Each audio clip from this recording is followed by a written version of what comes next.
so much, girl. I am so happy you are finally able to do this interview with me. All right, so to the listeners, just in case y'all don't know who Geronda is, Geronda was one of R. Kelly's ex-sex captives, okay? She's been featured on The Real. She's told her story.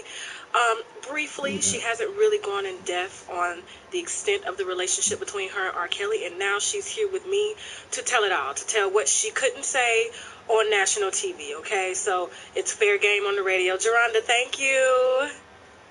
You're welcome. Thank you for having me. Anytime, girl, anytime. I saw you in my comments on Instagram the other day backing up everything that I said about R. Kelly and his gay lover, Bubba, who's been sleeping together for years. But before we get into that, okay, I want to ask you, how long were you with R. Kelly? I was with Rob for 8 months. 8 months, okay. And when did you meet him? I met him when I was 14. I met him at the trial. So it was about 2 weeks before my 15th birthday. So this was back in 2008. Okay, and this was in Chicago? Yes, it was in Chicago during his trial. All right. Now, how long did it take you guys to actually develop a sexual relationship? Because you did mention to me that you were a virgin when you met Rob. Yes, I was a virgin when I met Rob, but I did suffer from sexual abuse as a child. Okay, but just that was, involuntarily, so technically you were still a virgin because you didn't agree to have sex with whoever violated you when you were a child. That is very true. Okay. But it didn't take long because when I went out there, the very first time I went out there, me and Rob engaged in sex. And how old were you? I was 16 years old. Wow. When I went to his house. 1 year older than Aaliyah, when he married Aaliyah when she was 15. Yes. Okay. Now, so he was your first. Yes, he was. All right. So you were with him 8 months. Now, you wrote a book, and it's called A Life After Abuse. A Life Beyond Abuse. Okay, I'm sorry about that. A Life Beyond Abuse. Okay, and to those of y'all listening, the link is below the video. I highly recommend that you get that book. She really goes into detail, and she doesn't hold back, okay? So that link is below the video. Now, after you met Rob when you were 14, you guys didn't have sex until you were 16, and he was your first. That's correct. Now, you mentioned to me something interesting before this interview on the phone. You said that before you guys did anything, had any sex, there was a contract that you had to sign. Tell me about that contract. The contract actually came after we had engaged already. Oh. Yes. That's when the contract came about. So he had me write a letter and sign 2 contracts. The first contract was a contract, it was a non-disclosure agreement saying that I wouldn't talk about anything that happened at his house. Okay. And one of the things that was listed on that non-disclosure was that I was there to please him, even if that meant pleasuring someone else. Oh. So even if pleasing him meant that I had to pleasure someone else. So I just had to please him. And that was all about Rob. And that was in one of the non-disclosure agreements that you signed. Yes, it was. That's correct. And how old are you? How old were you when you signed this contract? I was 16 years old when I signed that one. Okay. Did you? So obviously you read it. Did you read the whole thing? Was it in depth about the things that you had to do when it talked about? I guess when it described pleasing him and somebody else. I didn't read the whole contract. I just read a little bit of it, and then as I started trying to really focus on it and read so I can comprehend and understand what I was getting ready to sign, he just pretty much rushed it. He's like, "Oh no, they're just saying you're not going to talk about what goes on here. Just go ahead and sign that." And I was like, "Okay," and I just signed my name, and I handed it back, and he handed me another one. And this contract was a contract saying that I worked for him, saying that he hired me on as an assistant. So I signed that contract because he just said, sign this one too, and it just says that you worked for me. That's all. Just you had to do some, assistant work. And I was like, okay, no problem. And I signed it, and I handed him the paper over. So as a 16-year-old, you signed a contract saying that you were his personal assistant.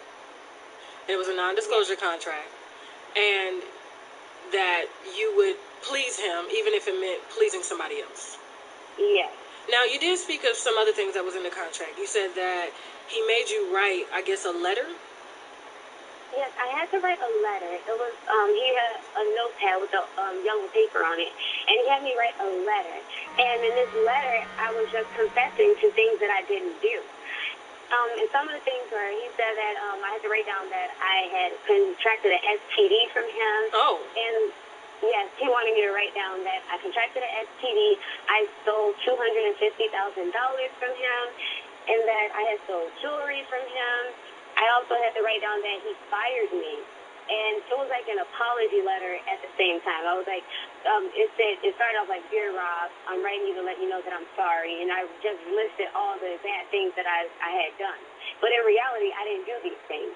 So, and I had before, as he was telling me what to write, I told him, I was like, "But I didn't do any of these things." And he said, "Well, if you didn't do it, you wouldn't have a problem writing it." And so in my head, I was like, "Yeah, you're right, because I didn't do these things. Why not write it?" So I wrote it down. I wrote down everything he told me to write down. At 16 years? At 16 years old, but he was very specific. He told me, "Do not put the date." Oh. So it didn't click in my head at the time. But he said, "Don't date it," and I dated it anyway. Okay, so you specific date. I just put that it was June of 2009 when I wrote it down. I just put the 6th and then a slash and then I put 2009. I didn't write down the exact date. Okay. Now let us discuss the pleasuring, because I did a video on the channel exposing R. Kelly and that he was gay, hypersexual, and I specifically named 2 men that had been carrying on sexual relationships with R. Kelly for many of years. Now, one you actually got into it with on Instagram when I did out him. He goes by the name of Bubba. His page name is listed under @RubyChris. Okay, and that will be the link below. That will be in the description box as well if you guys want to look him up. But you jumped in the comments when he was coming back saying that these were all lies to confirm a lot of things between him and Rob. What was that about? Now, Instagram, it did get a little crazy there. But, yes, Bubba, he is Rob's lover. I've witnessed some things between those two. And I don't know why Bubba is trying to deny everything, because it is true. And that's why he ended up blocking me, because I started speaking the truth about him. Where I had a relationship with Jermaine, that's his real name. Okay. I had a relationship with him after I had left Rob. So he tried to console me and just be there for me. And I thought like it was genuine, but it wasn't. He ended up being just like Rob. He was the same type of manipulator. So he was doing the things to me that Rob was doing to me prior to dealing with Bubba. And Rob was doing these things to Bubba as well. Okay, so just for the record, Bubba is Jermaine. And so you met Bubba, whose real name is Jermaine, through R. Kelly. Now, tell me about that experience, how you guys met. Because I kind of read an excerpt from your book, and that's why I'm telling everybody they need to really get that book, because you are really spilling a whole lot of wine. Okay, you just broke the bottle open. Tell me about the first experience when you met Rob and Jermaine, a.k.a. Bubba, together. It's actually reversed. Bubba is the recruiter. He actually found me and took me to Rob. Oh. That's how that happened. So they've been together for a long time. Because this was in 2008. Okay. 2008. And when Bubba had friend requested me on MySpace. So it was a while ago. But I was friends with Bubba for a while on MySpace before he actually messaged me. It was the end of 2008. I want to say around December is when he sent me a friend request. Okay. And I ended up talking to Bubba early 2009. And that's how that happened. I talked to him on MySpace when my friend was actually looking for a tattoo artist. And Bubba, he has a tattoo parlor. He owns a tattoo shop, or at least he used to, back when I was talking to him. He owned it, and it's in Harvey. It was in Harvey. Okay, and this is in... So that's how me and him started talking. Illinois, correct? Yes, Illinois. Okay. Now, you met Bubba first. Now, Bubba took you to the trial? To where R. Kelly was being No. How did that happen? I took myself to the trial, but Bubba's friend requested me. And then after I was involved with Rob told me that he actually sent Bubba looking for me. So what Rob did, I don't know how he got a hold of a paper, or so maybe somebody gave him a newspaper article, because I was in a newspaper and I was also in Jet magazine. So I'm guessing Rob told Bubba to like look this girl up, and he found me on MySpace, and that's how that happened. Because Rob actually told me himself that he told Bubba to go find me.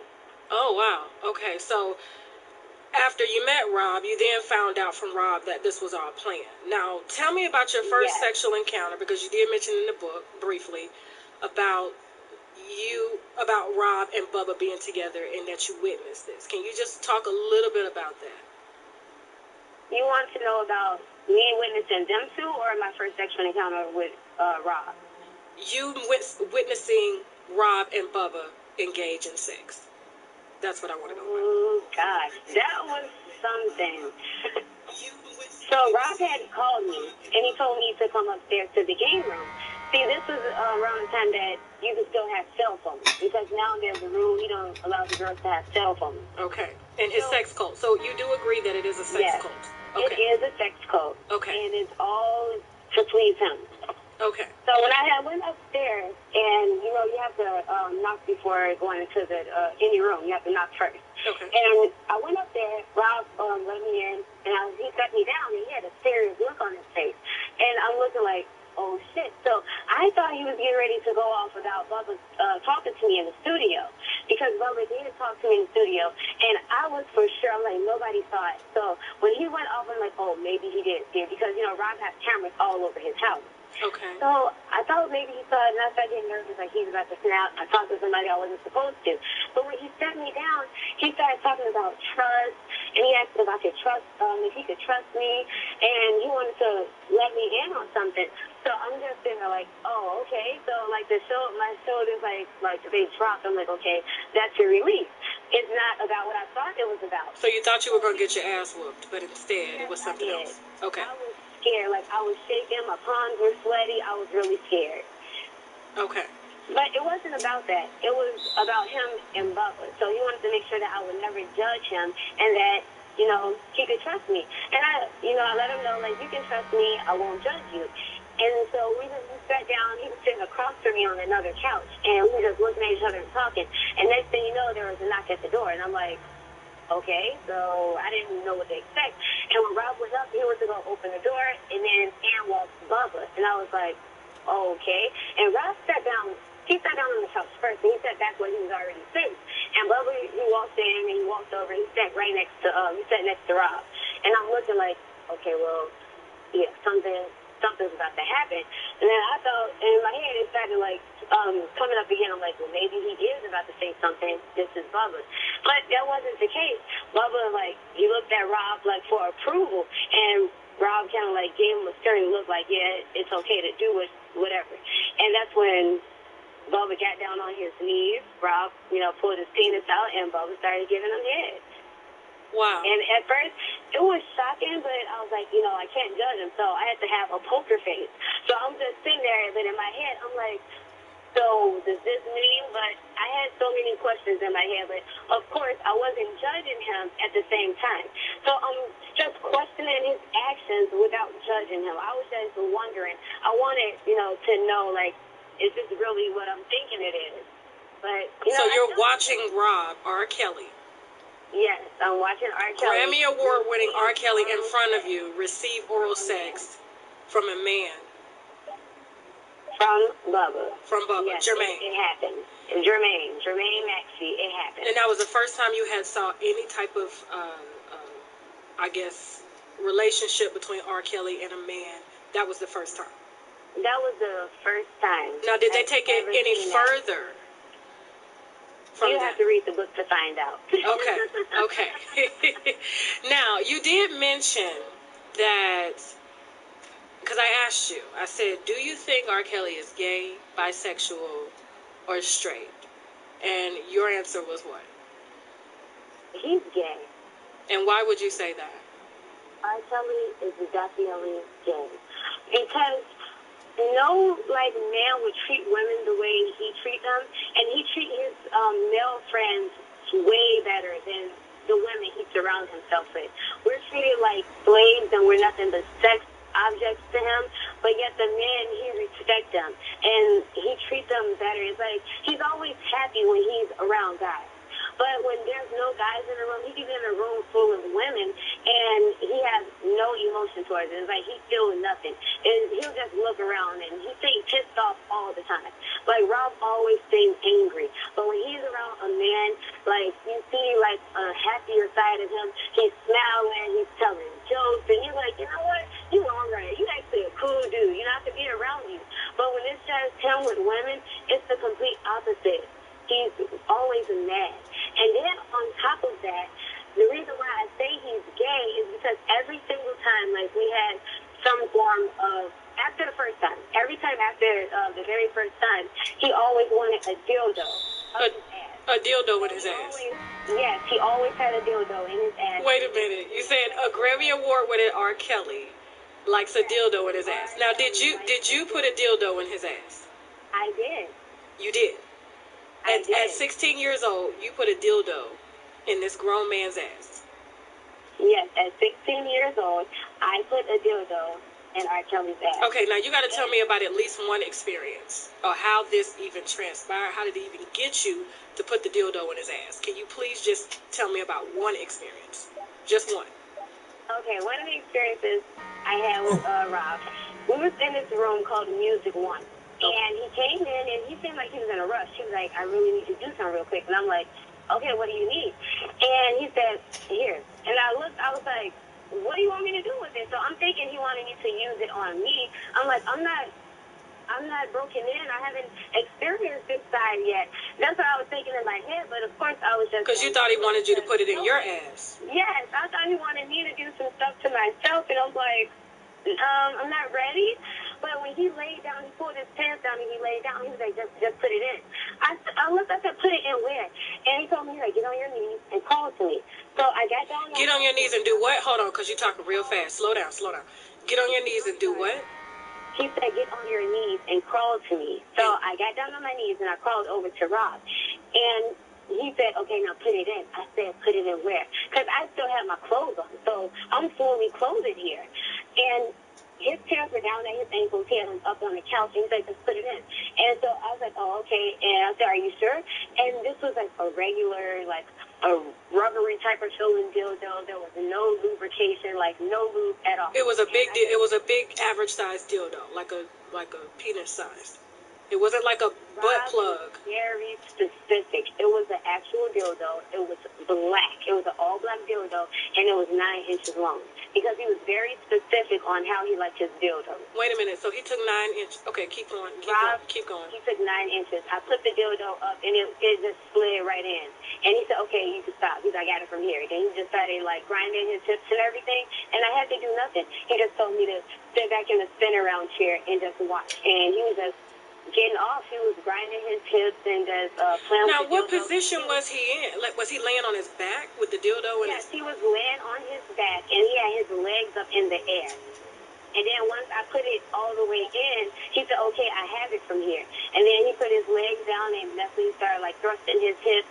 And then he started, masturbating while he used his left hand to play with the dildo, and he started pushing it in and out, and while he was grinding his hips, and his right hand, he was masturbating. And he told me he did not want me to get involved. I was to just sit down and watch him. And that's what I did. I just sat in the spin-around chair and I watched him. Now, you're not the first person that actually said something. You're just the first person that's actually gone in depth to expose who he really is. Now, there was a woman that came out. She never showed her face. There was a local radio station that had done an interview, and the girl had spoke of her meeting R. Kelly at the mall. And then he invited her back, flew her out, put her in a hotel. Then when she got there, he was in the studio. He laid down and asked her. She said she had long nails on, and he made her stick the nails in his anus while he got off. And it was her first encounter meeting R. Kelly. Now, you did... So I just want to put it out there that you're not the first person saying this, but you're the first person to go on record to say that R. Kelly is gay. And you know firsthand because you've experienced it. Now, you did mention briefly that you actually had to strap up with the strap on, with the dildo. And he was on our... Yes, I did. Okay, tell me about that. He had this nightstand. He had this room that's connected to the game room upstairs. And it's a room, it's full of mirrors. So it's a sex room to me. It's a mirror, the entire room is a mirror, and there's a mirror above the bed. And the nightstand, he had two nightstands on, one on each side of the bed. He told me to reach into the nightstand and grab something. He said, whatever is in there, you put it on. And here I am, inexperienced. I didn't know, how to put on the damn strap. So when I pulled it out, I'm looking, I'm like, how do I put it on? He said, I'll show you. So it was the dildo that was, the strap was actually a yellow dildo. And he helped me put it on. And then he said, okay, you just follow my lead. And then he just directed me. He guided me on how to do it. And I had him bent over on the bed. He was on all fours, just bent over doggy style. And I got on. R. Kelly, wait a minute. Hold on. You go. Yes. R. Kelly. R. Kelly was on all fours, bent over on this queen size bed in the sex room. And you were bent over on all fours, and I had this yellow dildo strapped to me, and he told me when I put it in his ass to just go really slow, then speed it up, then slow down and speed up. So he had things already. He let me know how to do it, and I did that. And he told me to slap his ass and call him my little bitch. So that's what I did. I mean, it was weird looking at myself in the mirror, going back and forth with R. Kelly and slapping his ass, calling him a little bitch and stuff. It was weird. It was like a mirror. And you were how old at this time? I was still 16 years old. Now, where were your parents? Everybody is asking this question. How were you able? Wanted to know where my parents were. Well, my father, he was incarcerated. So he was in jail at the time that I was dealing with Rob. And my mom, I was always telling her that I was going out with my friends. This is the summertime when I first started dealing with him. So it was easy for me to just say, oh, I'm going out with friends. And then I was going home. So I was there, but every so often Rob was like, okay, you can go home. Because I was like, I have to go check in. Like, my mom would need to see me. So he would send me home, but I had to come back. So that's how I built up that trust with him, because every time I went home, I came back the same day or early morning the next day. So I was always going right back. So your mom had no clue that you were dealing with R. Kelly at 16 years old? So my mother had no clue that I was dealing with Rob. Like, nobody knew that I was dealing with R. Kelly. Like, they didn't know. Okay, now there are a lot of people, because you just said a lot for a baby. And this was during when he was actually on trial for peeing on Sparkle's niece and having sex with her on video. Now, did he ever video you guys? I mean, were you guys ever taped? Yes, he did. Like, when I first started dealing with Rob, he had an iPhone, and I believe it was probably like the iPhone 3 or the 3G or something like that. And he would pull out his phone. He would record me on his phone. He would take pictures of me on his phone. And he also had, it was a camera. He always had, like, it's a Canon. No, a Nikon. He had a Nikon camera. Okay. And he used to set it up. It was Canon or Nikon. And he used to set it up on a tripod, and he would record us. So he would be, filming all of our sexual acts. Did he film the time that you were doing him from the back with the strap on? Did he film that time? Yes, he did. So that's on tape. That's on tape. Shit. So he was like, he filmed everything. He filmed everything but the very first time. But after the first time, everything was recorded, it was filmed, and he would show me videos with him with other people. And we would just sit down and we would watch it, and he had me watching porn with him. It was called Barely Legal. So I was watching some porn called Barely Legal. Like child porn. I don't know if it was kids or if it was adults that looked like kids, but they looked pretty young to me on Barely Legal. Oh, wow. Okay. And he also had me watching gay porn with him as well. But he said he's not gay, and he's like, I'm just watching this, but I'm not gay. And I said, now, had you ever seen him, besides receiving oral sex from Bubba, who shut down his Instagram page after we outed him, had you ever seen him have sex with a man? Yes, I did. And was it Bubba or a different man? And that's in my book. So what I witnessed is in my book. Wow.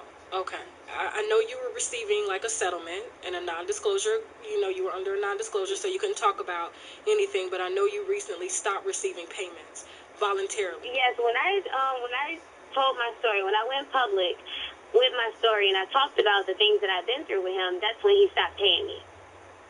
Because the month that, it was August, the month that my article came out in BuzzFeed, I actually received my payment. Like, I received it. How much were you getting per month? Rob paid me, he was paying me $5,000 per month. Okay, to keep quiet. And that was hush. And that was hush money. He money. had been doing this for years. It was hush money. Now, there are rumors, and I wouldn't even call them rumors because, I mean, I've had a few girls confirm that they, like Faith, she came out and said that she had herpes. Is R. Kelly a carrier of herpes? Do you know that? Yes, Rob is a carrier. Now, is it okay if I ask if you contracted that? Did I contract it? Yeah, did you contract herpes from R. Kelly? Yes, I did. Wow. Were there any other STDs that Rob carried? Because I know a young woman that I interviewed last year received chlamydia orally. I don't know if you heard about that, but does he carry any other STDs? Not that I know of. Okay. Okay. Wow. And so, and I just kind of have to keep reminding people that we spoke earlier because we kind of have to set up the interview to make sure it's not going everywhere. You spoke of working with the FBI. Yes. How are you able to speak about that? I cannot. Okay. But can you confirm or deny whether or not there's an investigation going on into R. Kelly right now? There is an investigation that's happening. Okay. And so they are investigating R. Kelly. That is true. And you've worked with them personally? Yes, I have worked with them personally. Okay. Wow. Now, are you friends with any of the girls that are still with R. Kelly right now? Because I do know that Dominique was recently freed, and apparently Lifetime got that on tape. Are you friends with Dominique? Yes, I am friends with Dominique. Okay. Now, is she free? Yes, Dominique is free. But is there a but? Sounds like there's a but. She is free, you know. But the rest of it is not my story to tell. Okay. All right. Well, I'll just have to wait on an interview from Dominique, and hopefully she'll speak up here soon. I do thank you for having the courage to come out and just be so personal with your story. Right. And I know a lot of people are talking mad shit out here on the internet saying this, or y'all wanted this, but at the end of the day, you were a child. And you were 1 year older than Aaliyah. The difference between you and Aaliyah was a star. You were just an average girl who just was given too much freedom from her parents. And you wound it up in that situation. And if anybody hasn't told you they apologize, I want to say that I'm sorry that happened to you. And I can't imagine what you've gone through. Have you sought any counseling or anything? Were you traumatized? I've never had, yes, I was traumatized, but I've never had counseling. And thank you so much for that. I don't hear that often. But I did a lot of self-meditating. So I used to just light some candles that smelled good, and I would listen to very relaxing music. Relaxing music just always helps. And I used to write. I did a lot of writing, and that helped me get through it. And, of course, my husband, who was there, and, you know, he listened to me and my story, hearing me crying. I was always crying on his shoulder about things. So if it wasn't for my husband, I think I would not have actually made it through. Oh, that is really a strong man. I got to tell you, you guys have kids together. How old are your kids? 3? Girls or boys? I have a 1, 2, and 3-year-old, all girls. Oh, wow. So you know, the universe is trying to fix that karma in your family. So now you're going to have to watch your babies. You can't believe them when... Very true. I'm serious. It's like it's going to keep I solely believe in this. It's going to keep feeding things into the family until somebody puts a stop to it. And so now that you have 3 girls, you're going to have 3 that you're going to have to watch to make sure that they don't wind up in the situation that you wound up in as a child. And so do you want R. Kelly to be tried for his crimes and for violating you and others? Absolutely. He deserves it. And I feel like now his time is up, and he really do need to pay for what he's done. Because I'm not the only one he abused and damaged. There's tons of women. Why aren't the girls speaking? Everybody is scared because he always has something on them. He always has dirt on the people he messed around with. But the thing is, I was a minor. And I left the situation while I was still young. So it never got to the point where he had me having sex with minors as well. So he don't have that dirt on me. And he has that dirt on a good majority of the people he's been with. Wait a minute. He waited until they're of age, and then he hasn't had sex with minors. Everybody around Rob, they all have sex with minors. What is the youngest that you know of? The youngest that I know of was 14. 14 that Rob had sex with? Yes, the youngest that I know of that I was there to witness was 14. And can you reveal her name or no? I cannot reveal her name. She still hasn't come forward. She's still with Rob right now? She's still involved with Rob right now. Wow. And where are her parents in this? Are they fighting to get her back? No, her parents are not fighting. Her parents have been paid off. And they are probably still receiving money. Wait a minute. So Rob is paying this little girl's parents? Yes, Rob is still paying this girl's parents. And this little girl is still... Well, I believe he's still paying, but I do know they received a large payment. They received a large settlement. But he could possibly still be paying them, and that's why they're not helped. Okay, so, wow. And Joycelyn, I know her parents are fighting hard. Have you met Joycelyn? Have you spoken with her? I've never met Joy. Okay. I've never met her. So everything that the Savages are saying, from your experience being with R. Kelly, is true? It is, yes. So she had to sign an NDA saying all of this. Yes, she's brainwashed, she's manipulated, she's asked to perform all of these crazy sexual things with Rob. Do you feel also she's being asked to do the same thing? Because I know you did mention in a phone call earlier that Rob can only come if the only way that Rob can come or orgasm is if he's being played. If something is up his ass. Yes, that is very true. So only oral sex, you mentioned oral sex and something being played in his ass, something up his ass is the only way that R. Kelly can have an orgasm. Yes, that is true. Because anytime that you're just having sex with him, just normal stuff, he don't come. He always wants to come. He wants to pull out and just finish with masturbation and putting something up his ass. That's how he's always finished. Wow, you were a baby doing that. And again, I apologize, and I'm saying I'm sorry on behalf of our community, because in our community, especially the black community, we always tend to want to victim shame and blame the girls and say that they asked for this, they were fast, they wanted this. But at the end of the day, as adults, we're supposed to protect our children and not violate them. And you were a child. And I'm saying on the record, nationally, that I am sorry that this happened to you. And I hope one day that you will get justice. Thank you. And I pray that your book does well, because it's a very in-depth book, okay? If you guys have not had a chance to read Geronda's book that she wrote herself, okay? She stopped receiving payments from R. Kelly. She broke her non-disclosure agreement to come out and tell you guys exactly who he is. And so, Geronda, again, could you let everybody know where they can get that book? My book is for purchase on my website, which is GerondaPace.com. And what is it called again? It's called A Life Beyond Abuse. All right, and the link will be below in this video. And I just want to say thank you again. And now I gotta go. Okay, Geronda? Okay. Thank you. Thank you. No, I appreciate it, girl. It takes courage. I'm serious because, it's hard, especially in today's society with people victim shaming you. And I saw Bubba typing saying that you were a crazed fan and you didn't know what you were talking about. And then you blasted him saying, wait a minute, Jermaine, you called him by his government name. Yes, and I got blocked.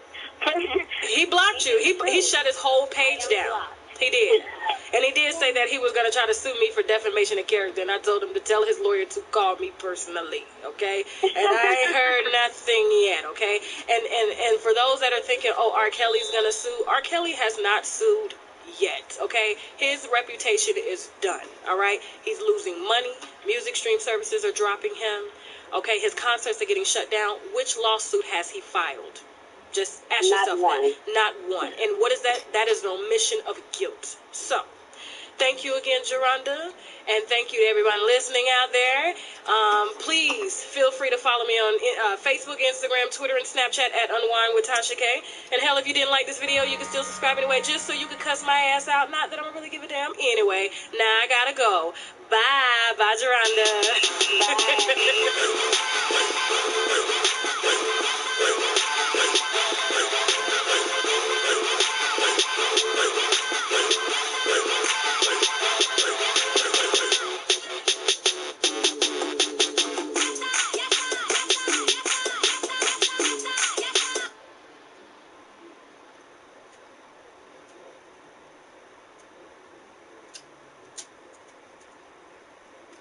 The first thing I thought, the R. Kelly messing with young girls started before I had ever even heard about R. Kelly. Okay, the first time I heard something about R. Kelly was, I want to say he was married. No, actually, I don't remember. At the time hearing he was married to Aaliyah, I don't remember that happening at the time. I remember him later on hearing that he was married to Aaliyah, but at the time I didn't hear it. The first time I heard about R. Kelly was he peed on a girl. And I don't remember what year that was, but that was the first time that I had personally, Kevin Fredericks, personally heard anything about R. Kelly, was that he peed on a girl. And before I even go on, I was thinking about this video, and I've got to admit, I am complicit in part of the problem. So I heard that he peed on a girl, okay? And that was like early 2000s, I believe. And unfortunately, and I feel bad about this, that didn't really stop me from listening to his music at that time. Okay, I still consumed his music after hearing he peed on the girl. Okay, Trapped in the Closet, I think, was around that time. I only recently, like the last 2 or 3 years, have been like, all right, I'm done. So I got to keep it 1,000 with myself, because I usually get on here and talk about everybody else, but I got to keep it 1,000 with myself. I did not stop when I first heard about it, and I think that is part of the reason, a big part of the reason that he was untouchable for so long is because people just didn't stop. They didn't stop him. They weren't affected by his music. His sales weren't affected.